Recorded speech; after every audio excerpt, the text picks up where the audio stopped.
Alexa and I have already announced our picks to win in Saturday's games. What about you? Which two teams emerge from Saturday's games and move on to Monday's championship game? Well, I would like to see North Carolina and Gonzaga. I think that would be a nice narrative. There are a lot of great storylines there. I think the Gonzaga story is pretty remarkable.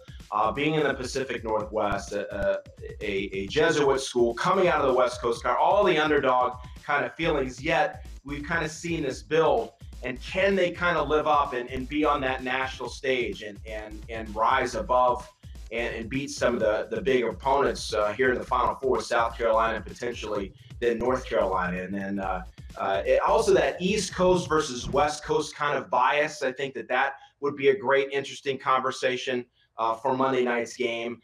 And not only the West Coast, but a non-Pac-12 team in Gonzaga. I think that would be fantastic. And Mark Few, we know, has been at Gonzaga for, I think, going back to '89, he was a grad assistant. So what is that, 4 decades, parts of 4 decades he's been a part of the program at Gonzaga. And then we all know what Roy Williams did. For him to be just the 6th coach all time to win a 3rd national championship would be pretty remarkable too.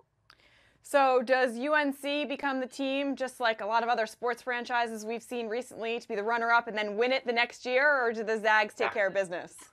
I think North Carolina gets it this time. I mean, that was my pick from Selection Sunday all the way through. So I'll go ahead and stick with the Tar Heels.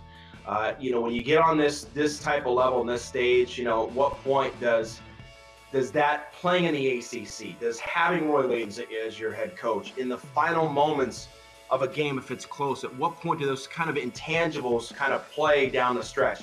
I think those are in favor of North Carolina.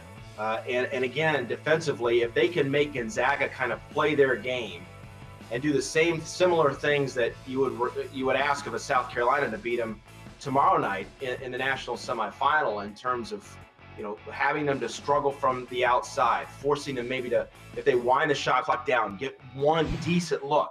You want to avoid those 2nd and 3rd opportunities. When you got a big guy in Karnowski inside, that can be a challenge. But North Carolina certainly has the size and the ability and the talent. And I think that ultimately on Monday night, they'll raise the trophy.